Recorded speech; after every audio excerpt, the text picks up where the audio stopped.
नमस्ते बच्चों, कैसे हैं आप सब लोग। तो करें आज हम हमारी क्लास शुरू। तो क्या पढ़ोगे आज? क्या कहा? कहानी सुनोगे? कौन सी कहानी? ओहो, तुम्हारे ही जैसे किसी बच्चे की कहानी। तो चलिए हम आपको कहानी सुनाएंगे, लेकिन इससे पहले हम क्लास से बाहर चलते हैं और पेड़ के नीचे बैठते हैं।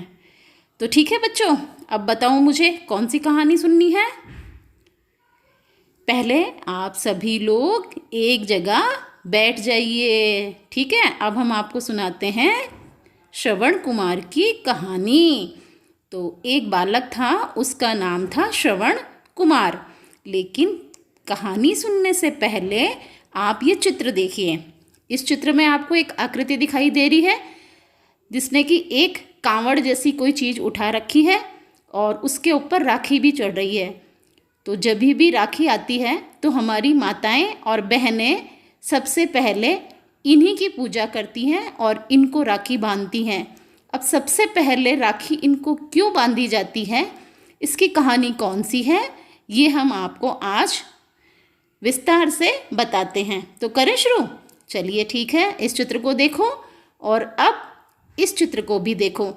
एक लड़का है, इसका नाम है श्रवण कुमार। इसके माता पिता अंधे थे और उन्होंने तीर्थ यात्रा की इच्छा जताई। तो श्रवण कुमार ने एक कावड़ बनाई और उस कावड़ में बिठाकर अपने माता पिता को तीर्थ यात्रा कराने के लिए निकल पड़ा। वो जगह जगह जाता और उनको तीर्थ यात्रा करवाता।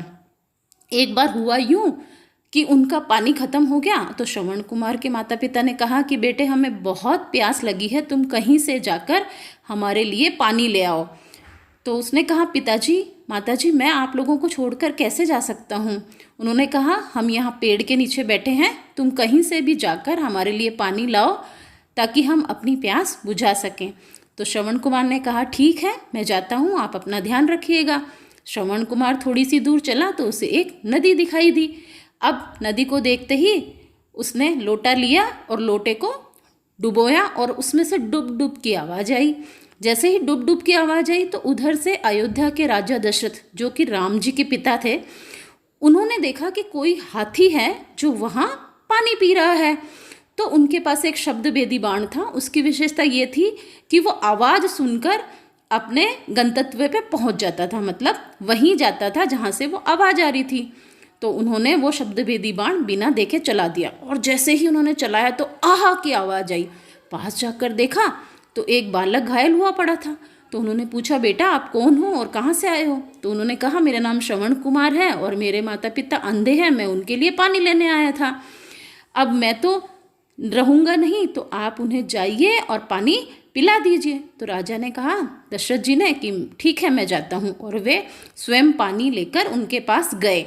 उन्होंने कहा, पानी पी लीजिए। तो माता पिता ने कहा, अरे तुम तो श्रवण नहीं हो, कौन हो तुम। तो उन्होंने कहा, मैं राजा दशरथ हूँ और मैं आपके लिए पानी लेकर आया हूँ। और श्रवण कुमार अब नहीं रहे। उनके माता पिता ने जैसे ही ये सुना, उनके प्राण पखेरु वहीं उड़ गए। तो देखा आपने कि हम श्रवण कुमार की पूजा क्यों करते हैं। हर माँ, हर बहन ये चाहती है कि उसके माता पिता की सेवा बिल्कुल श्रवण कुमार की जैसे उनके भाई लोग करें, और वे चाहती हैं कि उनका भाई श्रवण कुमार हो।